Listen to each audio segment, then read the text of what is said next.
Todos lo trataron como un simple obrero. Pero cuando corrigió en silencio un error que nadie había visto, hasta el joven arquitecto tuvo que preguntarse: ¿quién diseñó realmente esta obra? Un arquitecto joven, brillante y arrogante, llega a supervisar una obra. Pronto señala errores y ridiculiza al jefe de obra, un hombre mayor, silencioso y experimentado. Lo que no sabe es que ese obrero fue quien diseñó el proyecto décadas atrás, pero fue borrado por el sistema. A lo largo de la historia, el arquitecto descubrirá la verdad y enfrentará una lección que no se aprende en libros. La camioneta blanca del arquitecto apareció entre el polvo como una firma arrogante sobre el paisaje. Recién graduado, zapatos lustrosos, gafas oscuras. Julián bajó con paso decidido, maletín en mano. Saludó con un movimiento leve de cabeza. Nadie respondió. Era su primer gran encargo: supervisar la ejecución de un complejo habitacional moderno. Una obra de envergadura media, pero significativa para su currículum. Llevaba semanas estudiando los planos, cada medida, cada ángulo. Estaba convencido de que nada escapaba a su mirada.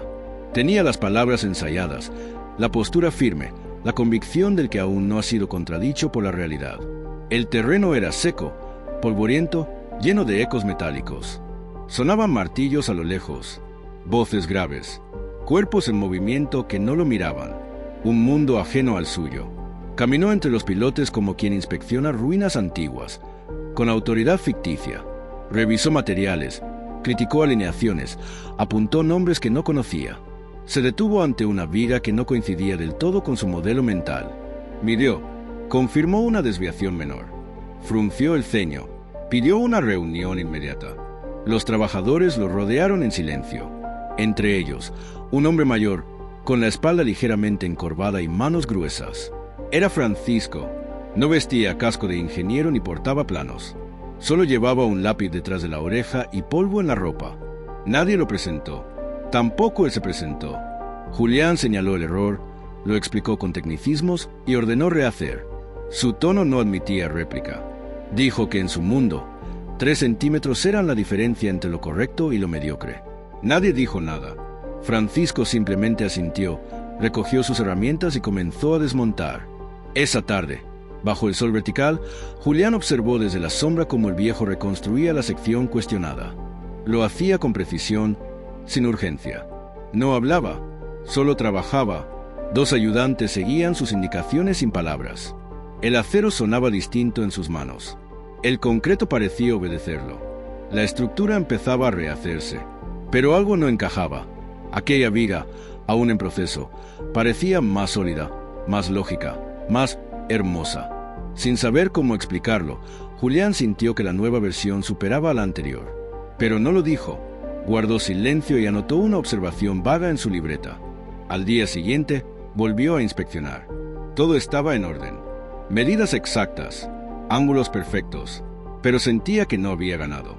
El plano se había respetado. Sí, pero lo ejecutado tenía una coherencia que él no recordaba haber dibujado. Como si alguien hubiera mejorado su idea sin pedirle permiso. Como si la materia entendiera mejor que el que debía ser. Observó al viejo desde lejos. Francisco limpiaba herramientas con calma. No esperaba reconocimiento. No reclamaba nada. Pero había algo en su forma de construir que hablaba por él.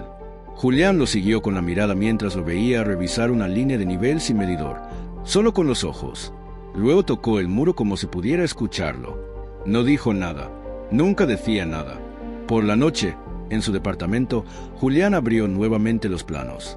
Los extendió sobre la mesa. Repasó la sección modificada. Buscó el punto exacto donde había ocurrido el error. No encontró fisura. No encontró fallo. Todo encajaba. Mejor que antes. Cerró los ojos y visualizó el conjunto. Entendió que lo que Francisco había hecho no era una corrección.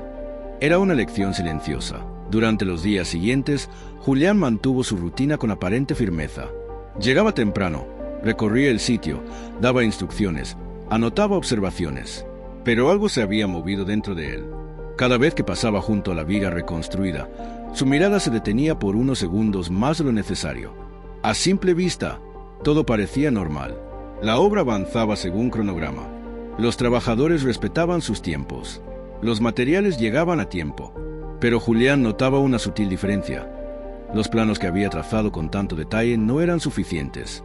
En la realidad, la obra adquiría una lógica que no siempre coincidía con sus líneas rectas. Observaba a Francisco con atención. Cómo colocaba un nivel, cómo marcaba una línea, cómo corregía sin necesidad de anunciarlo. Era una precisión sin ruido, sin presunción. Julián, en cambio, había aprendido a través de esquemas, programas y cálculos. Francisco parecía haber aprendido de las manos, del oído, del peso del concreto en el cuerpo. Una mañana lo vio ajustar el ángulo de una losa a apenas unos grados. No consultó plano alguno. Solo caminó en silencio, midió con los ojos, colocó una cuña y volvió a su tarea. Cuando Julián revisó, encontró que la nueva inclinación evitaba una acumulación de agua. No lo había previsto. Nadie se lo enseñó. Francisco simplemente lo sabía.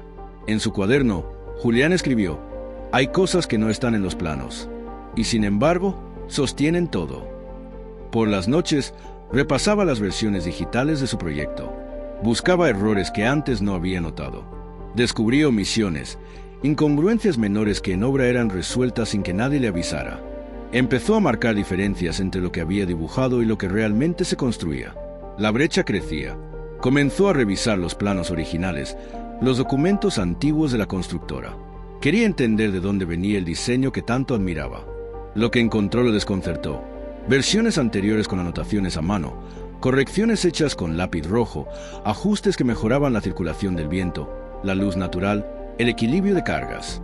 Ninguna de esas correcciones llevaba su firma, tampoco la de los actuales arquitectos del estudio. Pero muchas de esas anotaciones se parecían a lo que Francisco hacía a diario, sin consultar. Julián sintió una punzada en el pecho. No era culpa, todavía no, era sospecha. La sensación de estar frente a algo que no conocía del todo, como si la obra, en silencio, le hablara a espaldas de los planos. Un día decidió seguir a Francisco durante media hora, no para controlarlo, sino para entenderlo. Lo vio moverse entre los trabajadores sin levantar la voz, detenerse frente a una columna, observar el sol, trazar una línea con un trozo de madera y volver a avanzar. Cada acción tenía propósito, pero no esquema. Cada decisión respondía a algo más profundo que una orden. Respondía a una experiencia que parecía habitarle los músculos. En un rincón del sitio, notó una tabla marcada con un trazo curvo. Se acercó, midió y descubrió que era una solución improvisada para una junta estructural que en el plano era recta. No había planos corregidos. Nadie había sido consultado, pero la solución era mejor. Volvió a casa con la sensación de haber sido el alumno de una clase que no había solicitado. Durante la madrugada, no pudo dormir. Encendió la lámpara, desplegó nuevamente los planos. Esta vez no buscó errores, buscó huellas y encontró patrones, coherencias internas que antes pasaban desapercibidas. Fue entonces cuando lo entendió. El proyecto no le pertenecía del todo. Había algo más viejo, más sabio, que lo sostenía desde dentro. Y ese algo caminaba todos los días por la obra, con las manos llenas de polvo. Julián se presentó a la oficina técnica de la constructora con un pretexto sencillo: revisar el archivo histórico de planos del proyecto. Dijo que necesitaba confirmar detalles de versiones anteriores para planificar una mejora. Nadie lo cuestionó. Le entregaron una caja con documentos impresos, algunos amarillentos por el tiempo, otros doblados, con márgenes manchados por café y tierra. Pasó horas revisando, clasificando, comparando. Buscaba sin saber exactamente qué, y aún así lo encontró. Una serie de planos estructurales, fechados 15 años atrás. En la esquina inferior derecha, donde debería estar el nombre del diseñador, solo aparecía la firma de un arquitecto que Julián conocía por nombre, pero que llevaba años retirado. Lo que llamó su atención fue otra cosa: las anotaciones en lápiz en los márgenes, casi idénticas a las marcas que Francisco hacía en la obra. Eran observaciones sobre la orientación del viento, la proyección de sombras, la expansión térmica del concreto. Eran anotaciones vivas, como si alguien estuviera dialogando con el plano, no simplemente obedeciéndolo. Había frases cortas, fórmulas, notas sobre materiales que ya no se usaban, recomendaciones técnicas que ningún profesor universitario había enseñado. Julián comparó esas notas con su cuaderno. Se dio cuenta de que muchas ideas que había creído suyas ya estaban ahí, solo que escritas a mano, con trazos firmes y curvos, casi caligráficos. Pensó en los detalles de obra corregidos sin instrucción, en los silencios de Francisco, en la precisión que nadie había documentado. Guardó copias sin saber por qué. Sentía que estaba armando un rompecabezas con piezas que no le pertenecían. Volvió a la obra con una inquietud creciente. Todo lo que antes había visto como técnica, ahora lo percibía como legado. Esa tarde, mientras caminaba por la zona recién hormigonada, vio a Francisco observando un muro con las manos cruzadas. No lo interrumpió. Se quedó a cierta distancia, viéndolo respirar el concreto. Era una escena silenciosa, pero cargada de significado, como si el muro le hablara y él respondiera sin palabras. Por la noche, en casa, colocó los planos sobre la mesa.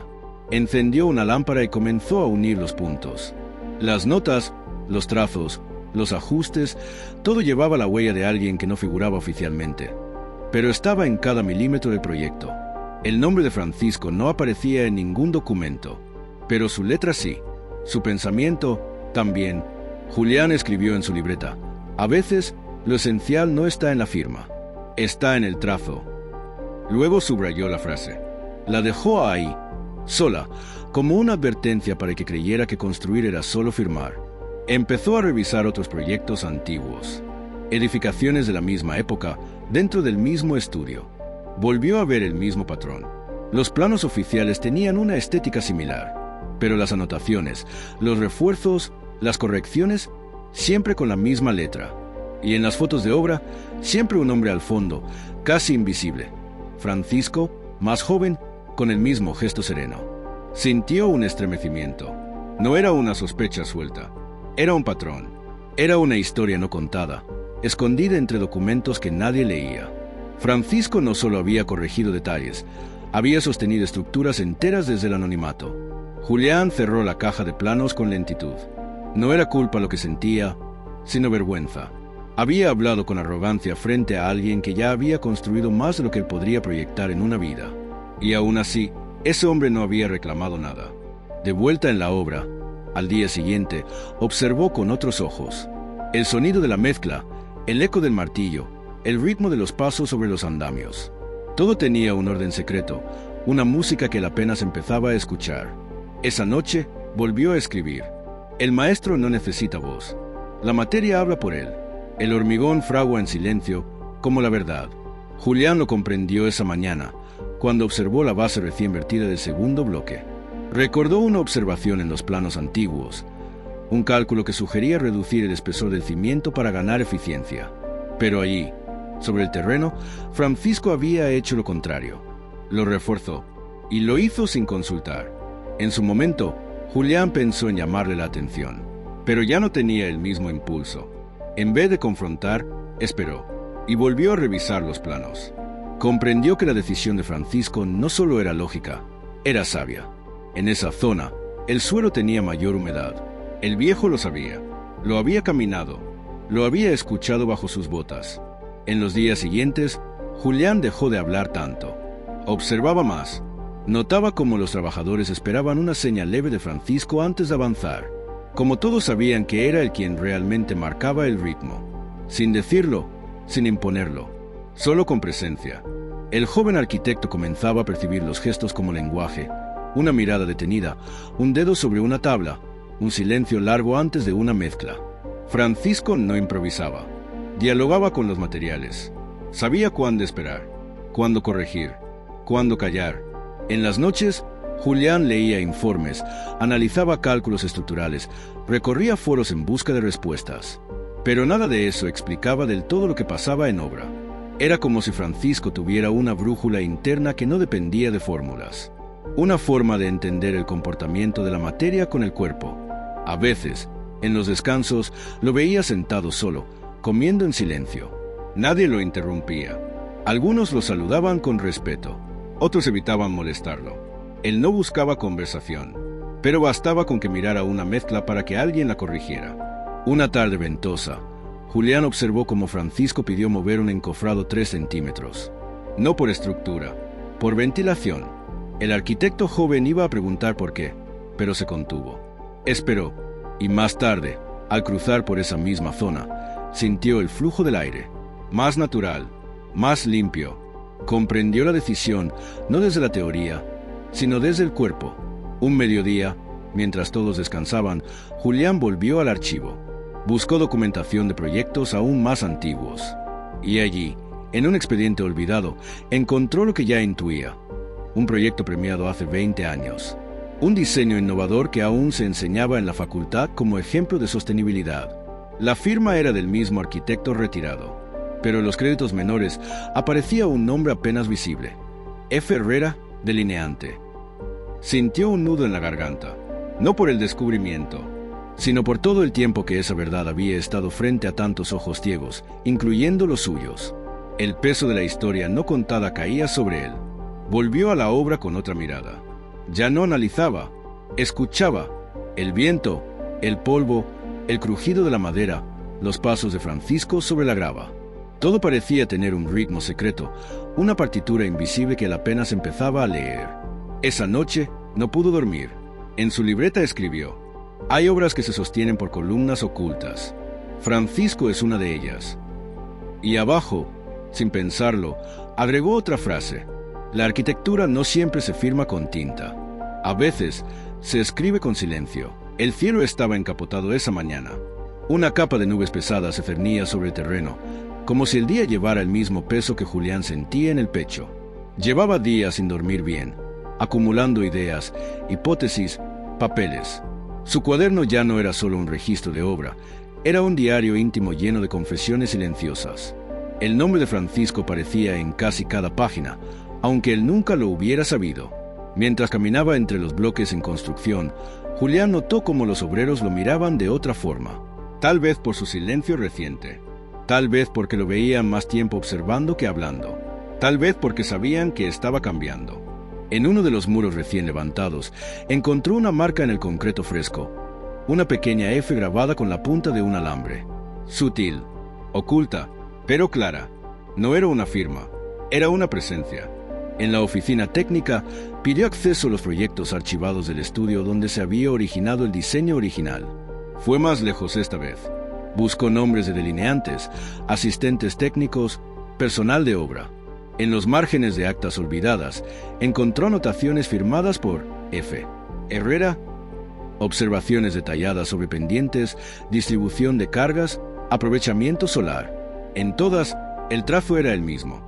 Esa caligrafía paciente que él ya podía reconocer incluso sin verla. No entendía cómo alguien así había desaparecido de la historia. ¿Cómo podía un maestro volverse invisible ante tantos ojos? Y comprendió que no fue por accidente. Fue por sistema, por estructura, por jerarquía.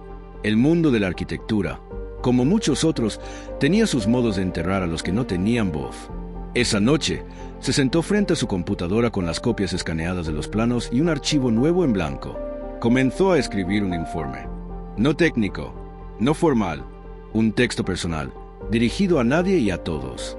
Una carta sin destinatario donde relataba su descubrimiento, sus errores, su transformación. Habló del proyecto, de los planos, de las huellas. Pero sobre todo, habló de Francisco. Escribió: lo que más me sorprende no es su conocimiento, es su silencio, su forma de permanecer, de sostener sin reclamar, de enseñar sin hablar. Su trazo está en los planos, pero su ética está en la obra. Al día siguiente, no llevó casco, no porque no fuera necesario, sino porque quería estar más cerca. Quería mirar como miraba él, escuchar como él escuchaba. Se quedó observando el montaje de una estructura metálica y notó un error leve. Francisco ya lo había visto. No dijo nada. Caminó, lo corrigió y siguió. Más tarde, Julián volvió a encontrarlo junto a la mezcla. Esta vez no se quedó a distancia. Se acercó. No habló, solo se colocó a su lado y observó. Francisco le lanzó una mirada breve. Le alcanzó una regla. Nada más. Ese gesto fue una aceptación. No verbal, pero clara. Al final del día, Julián anotó en su cuaderno: no sé si algún día sabré construir como él, pero hoy, por fin, estoy aprendiendo a mirar. Llegó el día de la visita de inspección del Consejo de Arquitectos. Varios ingenieros y técnicos del estudio aparecerían para recorrer la obra, tomar fotos, evaluar avances y, sobre todo, registrar contenido para una presentación institucional. Julián lo sabía. Lo esperaba con nervios, pero no por lo que pensarían de él, sino por lo que pensaban que él debía representar. Esa mañana se vistió igual que siempre, pero esta vez sin gafas oscuras ni postura impostada. En su carpeta llevaba planos impresos, sí, pero también una hoja aparte, una cronología de los documentos encontrados, con anotaciones que demostraban el origen del diseño. No pensaba mostrarla aún, pero la llevaba como quien lleva una verdad bajo el brazo. Cuando llegaron los visitantes, todo se volvió rápido. Cámaras, saludos, frases preparadas. Uno de los socios le pidió a Julián que explicara el concepto de diseño frente a las cámaras. Él lo hizo, breve, concreto. Luego se alejó. Los flashes giraron hacia otros sectores. Francisco seguía trabajando como si nada. Nunca se detenía durante estas visitas. Pero esta vez, Julián sí lo detuvo. Se acercó, le entregó una carpeta sellada. Francisco la sostuvo. No preguntó, no abrió, asintió con un leve gesto. Ese instante fue observado por pocos, pero para Julián era el acto más importante del día. Durante el almuerzo, mientras los visitantes brindaban entre ellos, Julián se sentó aparte. En su libreta escribió: «Hoy lo entendí todo. Él no necesita cámaras, porque su obra está en cada sombra que protege, en cada paso que no cede, en cada silencio que corrige». Más tarde, cuando la comitiva se retiró, Julián convocó al equipo técnico. Con voz pausada, anunció que una nueva versión del proyecto sería presentada a la dirección. Una revisión conceptual, más eficiente, más honesta, y pidió que el nombre del delineante técnico fuera incluido como coautor estructural. Hubo murmullos. Alguien preguntó si tenía autorización. Julián no respondió, solo mostró la carpeta. Esa noche, Francisco lo encontró al pie de una escalera metálica. Se acercó, le tendió una hoja doblada.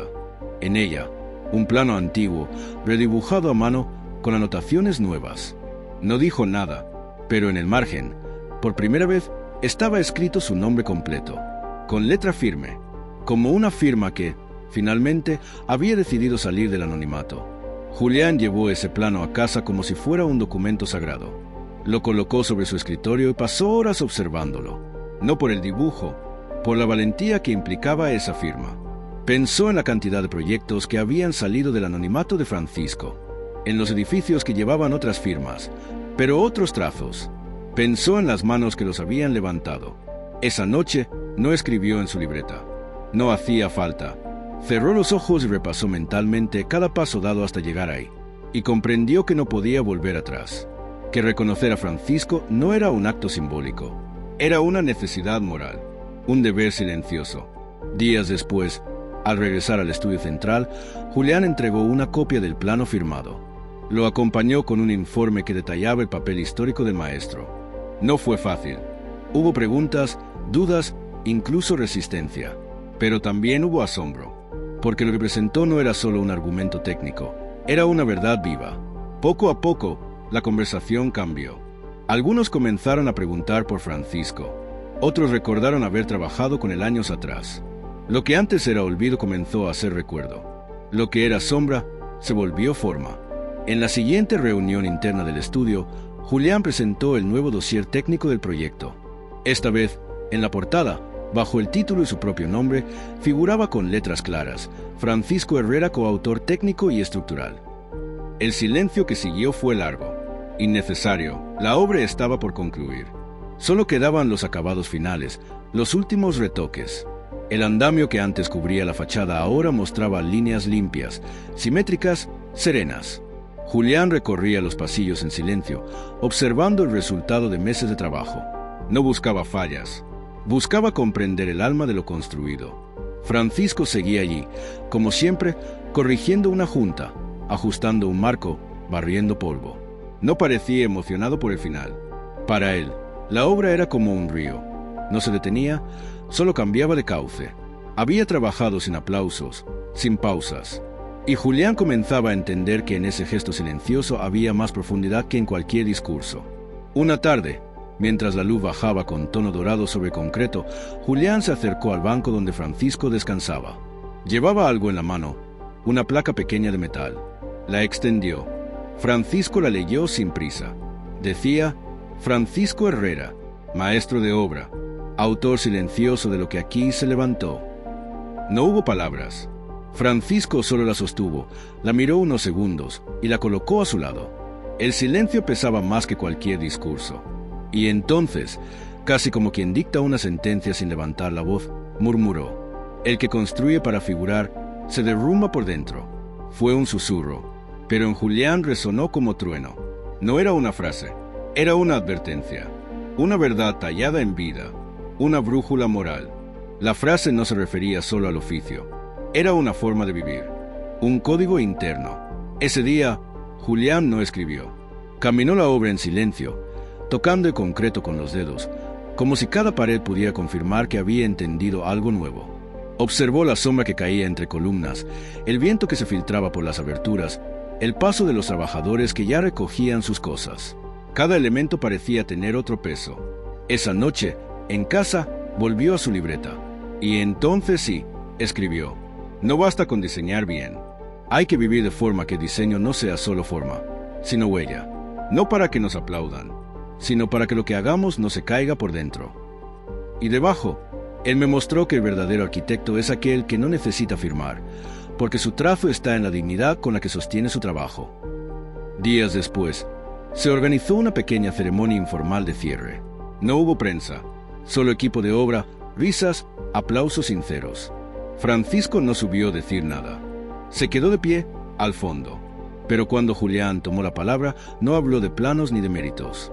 Habló de aprendizaje, de respeto, de silencio, y antes de terminar, señaló hacia el hombre que nunca figuró, y dijo: él me enseñó que la arquitectura más importante es la que no necesita mostrarse para sostenerlo todo.